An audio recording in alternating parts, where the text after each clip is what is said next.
प्रिय मित्रों, आज मैं आपको एक ऐसी कथा का श्रवण कराने जा रही हूँ जो सुनने मात्र से आपके जीवन में सुख, संपत्ति और धन की वर्षा होगी।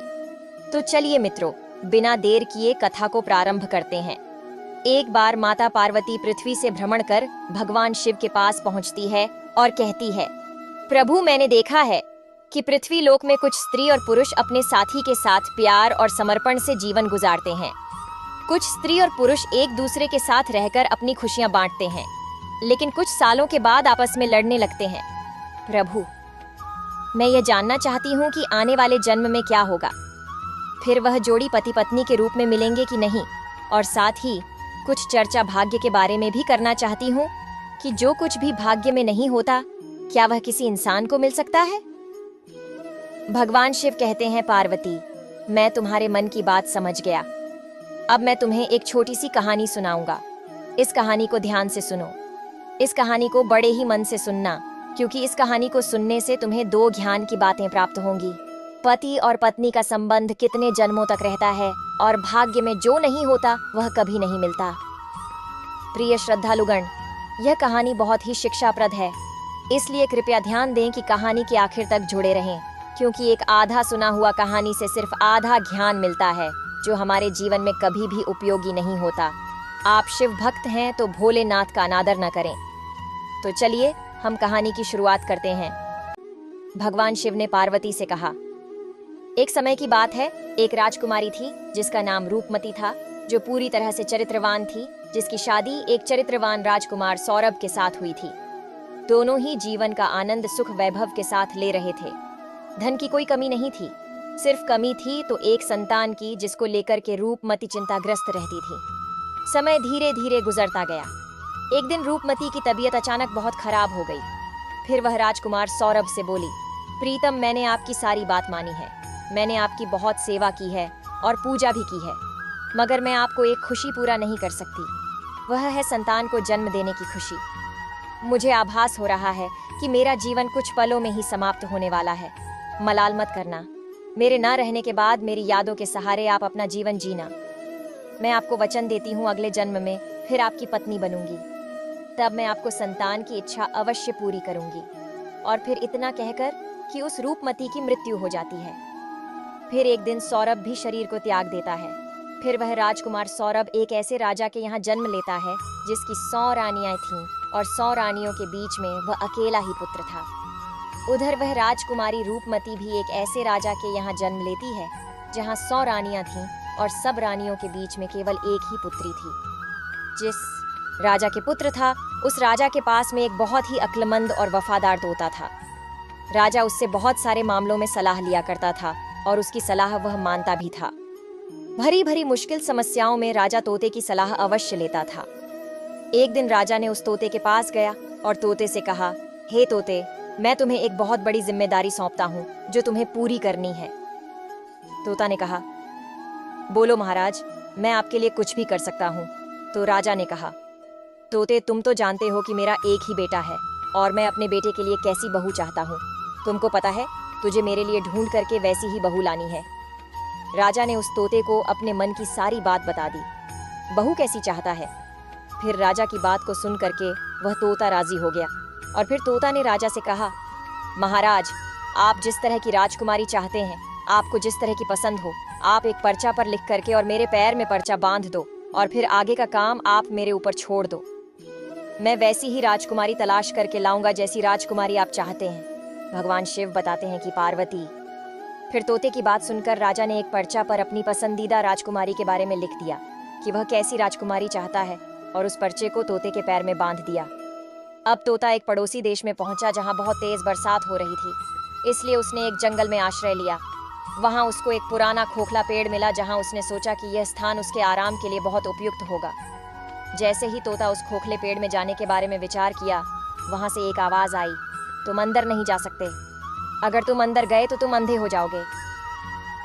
फिर तोता ने इस डरावनी बात को सुनकर खोखले पेड़ में नहीं गया, और वहीं पर एक झूला जिसका एक तार टूटा हुआ था, वहां जाकर बैठ गया और वर्षा थमने का इंतजार करने लगा। बारिश बंद होने के बाद में उसी जगह एक मैना निकली और आकर तोते के पास बैठ गई। फिर दोनों बहुत देर तक बातें करते रहे। इस बीच तोते ने मैना को सारी बात बताई कि वह कहाँ जा रही है। फिर तोते की बात सुनकर वह मैना कहने लगी, आज की हमारी मुलाकात बहुत ही अच्छी रही। और फिर वह तोते से आगे कहती है कि आप अपने मालिक के प्रति जितने वफादार हैं, मैं अभी अपने मालिक के प्रति उतनी ही वफादार हूँ। आप अपने राजा के बेटे के लिए एक ऐसी राजकुमारी की तलाश कर रहे हैं जो उसके अंदर सभी गुण हों। तो मैं भी अपने राजा की बेटी यानी राजकुमारी के लिए ऐसे राजकुमार की तलाश में निकली हूँ जिसके अंदर सारे गुण हों। फिर वह तोता कहने लगा कि हमारे राजा का कहना है कि हम ऐसे घर की राजकुमारी लाएंगे जिन राजा की 100 रानियां होनी चाहिए, क्योंकि हमारे राजा को भी 100 रानियां हैं। तोता ने मैना से यह कह दिया। मैना कहती है, अब हम आपकी बात समझ गए हैं, क्योंकि आपके राजा के पास भी 100 रानियां हैं और हमारे राजा के पास भी 100 रानियां हैं। आपके राजा के पास केवल एक राजकुमार है और हमारे राजा के पास केवल एक राजकुमारी है। आपके राजा का राजकुमार भी सर्वगुण संपन्न है और हमारे राजा की राजकुमारी भी सर्वगुण संपन्न है। तोता को अपने मन की बातें बताई और वहाँ पर तोता ने राजकुमार की पसंद की बातें सुनाई। फिर तो वह तोता और मैना राजकुमारी के देश में आ गए, क्योंकि तोता मन में यह सोच रहा था कि मेरे मालिक का सपना पूरा हो जाएगा, उनकी इच्छा पूरी हो जाएगी। वह जैसी राजकुमारी चाहते हैं वैसी ही राजकुमारी आज मुझे मिल गई है। इस प्रकार जब तोता और मैना उड़ते हुए राजकुमारी के महल में पहुंचे तो महल के एक नौकर ने उनको देख लिया। तो उन्होंने राजा से जाकर बताया कि महाराज, आपने मैना को जिसका कार्य के लिए भेजा है उसने आपके साथ में बहुत बड़ा विश्वासघात किया है। वह राजकुमार की तलाश में कहीं पर नहीं गई, वह तो एक तोते के साथ घूम रही है। मैंने तोते के साथ घूमते हुए अपनी आंखों से देखा है और आपकी बात तो पूरी तरह से भूल गई है। आपकी आज्ञा का उसने उल्लंघन किया है। इस प्रकार राजा को क्रोध आ जाता है और वह तोता और मैना को दोनों को मारने का हुक्म देते हैं। तोता और मैना को यह बात जानकारी हो गई कि राजा हमें मरवाना चाहता है। यह बात तोता और मैना को समझ में आ गई और फिर मैना तोता से कहा, हमारी जान इस जगह पर खतरे में है, हमें जल्दी इस स्थान से दूर भाग जाना चाहिए। इससे पहले कि राजा हमें मार दें तब हमें यहाँ से भाग जाना चाहिए। हमें जल्दी से इस स्थान को छोड़ देना चाहिए, वरना हम दोनों बिना बात के मर जाएंगे, जैसे कि राजा ने तय किया है। इसके बाद जब तोता और मैना ने सोचा कि वे इस स्थान से दूर जाने वाले हैं तो वे बहुत दूर उड़कर चले गए। जब राजा के सिपाहियों ने बहुत देर तक खोजते रहे पर वे नहीं मिले, फिर सैनिक वहां से वापस आ गए, क्योंकि उन्हें लगा कि तोता और मैना दूर भाग गए होंगे। अब इधर तोता और मैना ने कुछ दिनों तक इंतजार किया ताकि लोग उनकी बातों को भूल जाएं। फिर कुछ दिनों बाद तोता और मैना वापस महल आए और आकर के तोता राजा के दाएं घुटने पर और मैना राजा के बाएं घुटने पर आकर के बैठ गए। फिर तोता मैना ने राजा से पूछा, आप हमको क्यों मारना चाह रहे थे? हम तो आपके वफादार हैं, आपके महल के नौकर हमसे जलते हैं, इसीलिए उन्होंने आपसे हमारी बुराई की। हम दोनों तोता और मैना बड़ी शान वाले उन राजाओं के नौकर हैं जो अक्लमंद भी हैं और अमीर भी हैं। हमने आपके साथ में हमेशा वफादारी की है। तोता और मैना अपने मन की बात बताते हैं और कहते हैं कि दोनों राजाओं के यहाँ पर 100 रानियां हैं। उनमें से एक के केवल एक बेटा है और दूसरे राजा के केवल एक बेटी है, जबकि वे राजा कभी भी एक दूसरे को नहीं मिले थे। एक राजा को एक ऐसी बहू चाहिए थी जो दूसरे राजा की बेटी जैसी हो और दूसरे राजा को एक वैसा ही दामाद चाहिए था जैसा कि दूसरे राजा का बेटा। हम महाराज आपके दोनों दरबारों के नौकर हैं। हम भगवान की कृपा से आपके राज्य के बाहर एक जंगल में मिले थे और अब हम आपके पास इस अच्छी खबर के साथ आए हैं। तोता और मैना ने राजा को समझाया और उन्होंने अपने मनोबल से राजा को खुश किया। तभी तो तोता ने राजा की ओर अपना पैर बढ़ाया, जिस पर एक पर्चा था जिसमें राजकुमार की पसंद लिखी थी। राजा ने पर्चा पढ़ा और बहुत खुश हुए। पहले उन्हें तोता और मैना पर विश्वास नहीं था, फिर दोनों का एक साथ देख करके राजा को तोता मैना पर विश्वास हो गया।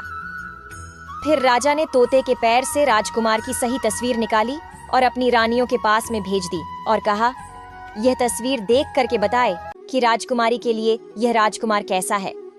क्या सभी रानियां राजकुमार को पसंद करती हैं या नहीं? कुछ दिन बीत गए पर तस्वीर वापस नहीं आई।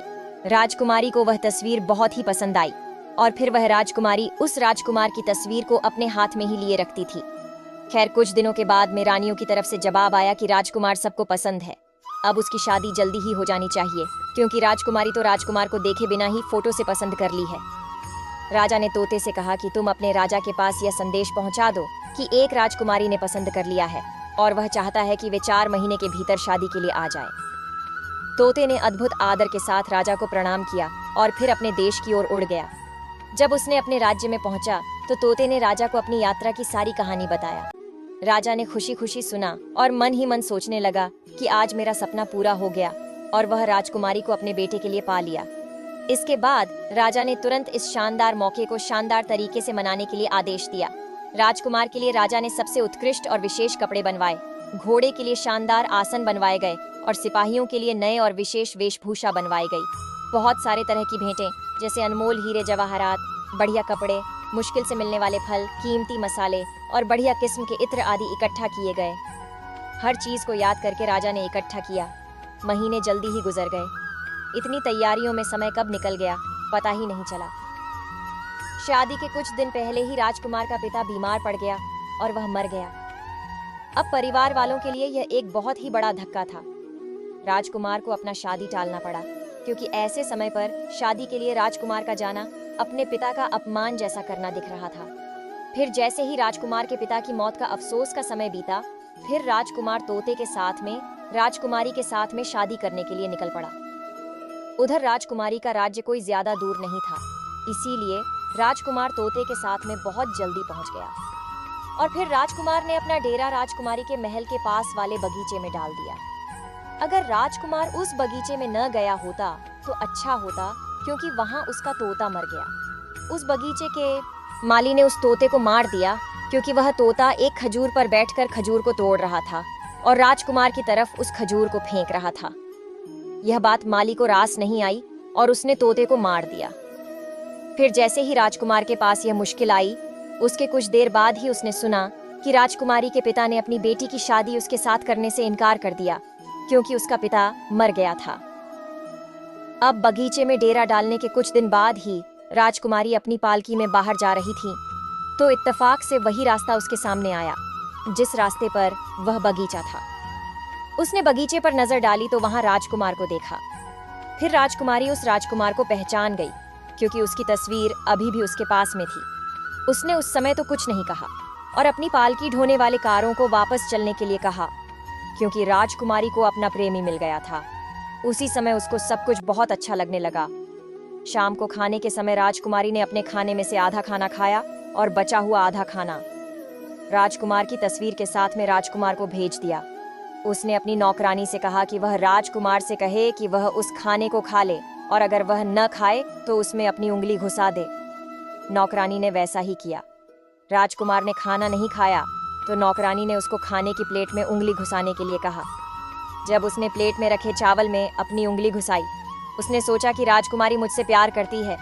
ऐसा सोचकर वह अपने हाथ चावल में मिलाए और एक पत्र राजकुमारी के लिए लिखकर उसे नौकरानी के द्वारा भेज दिया। फिर जब राजकुमारी ने वह पत्र पढ़ा तो उसके मन में राजकुमार से मिलने की इच्छा उत्पन्न हुई। उसने रात को अपना घोड़ा तैयार करवाया और उस बगीचे की ओर चल पड़ी जहां पर राजकुमार ठहरा हुआ था। तभी राजकुमारी ने कहा, मैं तुमसे बहुत प्यार करती हूँ और इसीलिए मैं छिपकर तुम्हारे पास आई हूँ। मेरे पिता मुझे तुमसे शादी करने की इजाजत नहीं देंगे। चलो अपना घोड़ा तैयार करो और मुझे अपने साथ अपने राज्य ले चलो जहाँ हमारा कोई कुछ नहीं बिगाड़ सकता। तब राजकुमार और राजकुमारी दोनों ही घोड़े पर सवार होकर के राज्य से बाहर की तरफ चल दिए और वह एक ऐसे स्थान पर पहुंच गए जहां पर उनकी जान बहुत बड़े खतरे में पड़ गई। वह जीवनगर में पहुंचा। उस जगह पर एक जादूगरनी रहती थी। उसकी भी एक बेटी थी। जैसे ही उसकी बेटी ने राजकुमार को देखा तो जादूगरनी की बेटी उस राजकुमार से प्रेम कर बैठी और उससे शादी करने की सोच ली। अब वह जादूगरनी मन में सोचने लगी कि शादी राजकुमार के साथ कैसे होगी। फिर उसने एक तरकीब सोची। फिर वह जादूगरनी की लड़की अपने मन में विचार करने लगी, आखिरकार मेरी शादी इस राजकुमार के साथ कैसे होगी। फिर उसने एक तरकीब सोची और अपनी मां जादूगरनी से राजकुमार और राजकुमारी को अपने घर खाने के लिए बुलाने के लिए कहा और फिर अपनी बेटी की बात को मान करके उस जादूगरनी ने राजकुमार और राजकुमारी को अपने घर खाने के लिए बुलाया। जब राजकुमार और राजकुमारी उस जादूगरनी के घर जाकर खाना खाने गए तो जादूगरनी ने राजकुमार को एक कमरे में बुलाया और उसके गले में एक लठ का फंदा डाल दिया। जब फंदा डाला गया तो वह राजकुमार जो पहले एक इंसान था एक भैंस के रूप में बदल गया और फिर दूसरे दरवाजे से जादूगरनी ने उस भैंस को घर से बाहर ले जाकर एक सुरक्षित स्थान पर बांध दिया। वहां वह अपनी बेटी के साथ भी था। अब राजकुमारी खाने के बाद अपने राजकुमार को खोजने लगी, लेकिन वह भैंस बन चुका था। उसे कैसे ढूंढते? पूरे दिन वह भैंस थे जो जादूगरनी की बेटी के पीछे घूमते रहते थे। जादूगरनी की बेटी जहां भी जाती, भैंस उसके पीछे जाता। जादूगरनी की बेटी रात को भैंस के गले से वह रस्सी का फंदा निकाल देती थी, जिससे वह राजकुमार बन जाता था और भैंसे का रूप खत्म हो जाता था। और जैसे ही सुबह होता था, वैसे ही वह रस्सी का फंदा फिर राजकुमार के गले में डाल करके उसे भैंसा बना देती थी और दिन भर उसे बाहर घूमती थी। उधर राजकुमारी को राजकुमार से बिना मिले कई दिन हो गए थे। राजकुमारी पागलों की तरह अपने राजकुमार को ढूंढ रही थी। वह बहुत ही दुखी थी। उसको पता ही नहीं था कि अब वह करे तो क्या करे। आखिरकार राजकुमार उसको छोड़कर कहाँ चला गया। कभी राजकुमारी मन में सोचने लगती कि राजकुमार ने मुझे धोखा दे दिया, कभी सोचती कि मुझे धोखा नहीं दे सकता है, वह मुझे बहुत प्यार करता है, मैं भी उससे बहुत प्यार करती हूँ। कहीं ऐसा तो नहीं किसी ने उसका कत्ल कर दिया हो। उस राजकुमारी ने एक आदमी का रूप धारण किया और उस नगर के राजा के पास गई और उससे अपने मन की बात कही। उधर राजा राजकुमारी की शक्ल, सूरत और बोलने के ढंग से बहुत ही प्रभावित हुआ। फिर राजा ने अपने दरबार में उस राजकुमारी को कोतवाल के पद पर नियुक्त कर दिया। जब वह राजकुमारी कोतवाल बन जाती है, क्योंकि कोतवाल का आना जाना बहुत सारे घरों में होता है, इसलिए उसे बहुत सारे घरों के अंदर बाहर के रहस्य मालूम होते हैं। इस प्रकार वह राजकुमारी कोतवाल बनकर राजा के यहाँ काम करने लगी। समय धीरे धीरे बीतता गया। कई साल बीत गए। फिर एक दिन राजा की मृत्यु हो जाती है। उधर सभी नगरवासी उस कोतवाल को राजा बना देते हैं, क्योंकि उस कोतवाल राजकुमारी का व्यवहार जनता के प्रति बहुत ही अच्छा था। फिर एक दिन उसी नगर से एक व्यक्ति एक भैंसा खरीदने के लिए उस राजा रूपी राजकुमारी के पास आया, तो राजा रूपी राजकुमारी ने उस व्यक्ति का भैंसा खरीद लिया। वह भैंसा बहुत ही काम का था। वह किसी भी खोई हुई चीज को सूंघ करके बता देता था। एक दिन अचानक वह भैंसा कहीं गुम हो गया।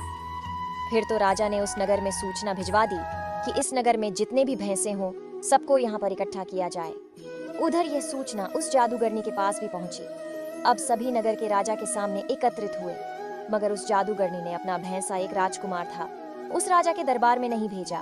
फिर जब सैनिकों ने राजा रूपी राजकुमारी को जादूगरनी के द्वारा अपना भैंसा नहीं भेजने की बात बताई, तो राजा रूपी राजकुमारी एकदम से भड़क गई और उसने जादूगरनी सहित उस भैंसे को जबरदस्ती बुलवाया। उधर जैसे ही सैनिकों ने उस भैंसे के गले में पड़ी हुई रस्सी को जोर से खींचा, वैसे ही वह रस्सी उस भैंसे की गर्दन से निकल गई और रस्सी गर्दन से निकलते ही वो भैंसा जो था एक राजकुमार के रूप में परिवर्तित हो गया और वह तुरंत उस राजकुमार से मिली। उस जादूगरनी बुढ़िया को पकड़वाकर उस राजा रूपी राजकुमारी ने उसके पास ले जाने में मदद की। तब राजकुमारी ने सभी नगरवासियों से कहा कि उसे अपने राजकुमार से मिलने के लिए एक आदमी के रूप में रहना पड़ा था। मैं एक औरत हूँ, इसलिए आज से आप सभी हमारे राजकुमार को अपना राजा और हमें अपनी रानी मानो। नगरवासी खुश होकर उस राजकुमारी को रानी और उस राजकुमार को अपना राजा बनाने में सहमत हुए।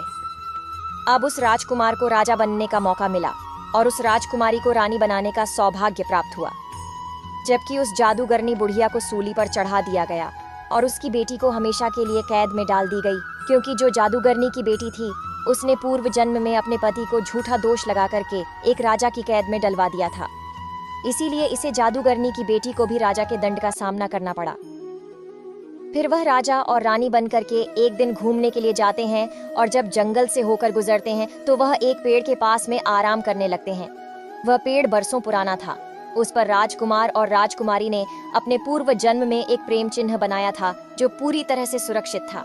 फिर तो उस राजकुमार और राजकुमारी की नजर जैसे ही उस प्रेम चिन्ह पर पड़ती है तो एकदम से दोनों को अपने पुराने जीवन की सारी गाथा याद आ जाती है। पुराने जन्म की सारी बातें याद आ जाती हैं और उनके जीवन में एक खुशी की लहर दौड़ जाती है। फिर वह राजकुमारी बोलती है, मुझे सब समझ में आ गया। मैं आपसे बहुत प्यार करती थी, आप भी मुझसे बहुत प्यार करते थे। मैंने आपकी बहुत सेवा की थी।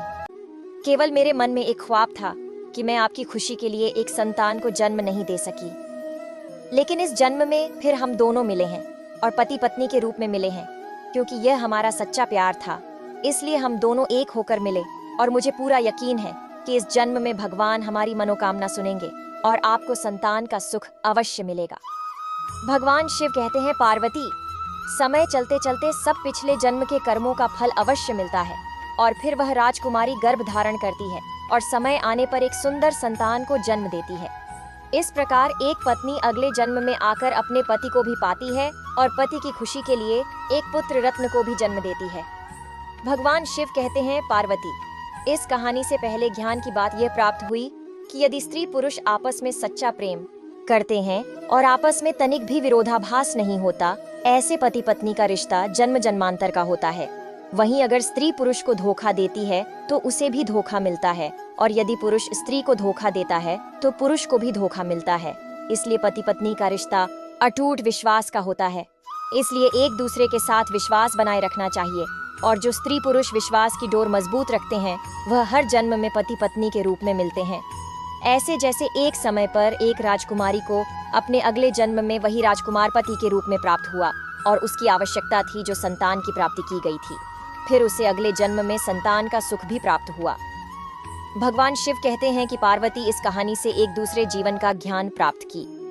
जो कुछ भी किसी के भाग्य में नहीं होता वह कभी नहीं हो सकता है, क्योंकि जादूगरनी की बेटी का चरित्र सही नहीं था। वह अपनी जादुई शक्ति का सहारा लेकर राजकुमार को प्राप्त करना चाहती थी, जो कि राजकुमार उसके भाग्य में नहीं था। इसलिए वह उस राजकुमार को प्राप्त नहीं कर सकी, क्योंकि जो भाग्य में नहीं होता वह कभी नहीं हो सकता। राजकुमार केवल उस राजकुमारी के भाग्य में था, इसलिए इतनी सारी कठिनाइयों के बावजूद भी उस राजकुमारी को उसके पूर्व जन्म के पति राजकुमार के रूप में प्राप्त हुआ। अब भगवान शिव कहते हैं कि पति पत्नी का रिश्ता जन्म जन्मांतर का होता है, इसलिए इस रिश्ते में हमें हमेशा पत्नी के प्रति विश्वास बनाए रखना चाहिए और पूरी तरह से एक दूसरे के आदर्श का पालन करना चाहिए। और जो कुछ भी हमारे भाग्य में नहीं होता वह चाहे हम कितना भी प्रयास कर लें वह हमारे पास नहीं आता। इसलिए कभी भी गलत रास्ते पर न जाने की बजाय सही मार्ग पर चलने की कोशिश करनी चाहिए, अन्यथा हमें गलत परिणाम सहने पड़ सकते हैं। जैसे कि उस जादूगरनी की बेटी को राजा ने हमेशा के लिए कैद में डाल दिया और उसका सारा जीवन जेल में गुजर गया।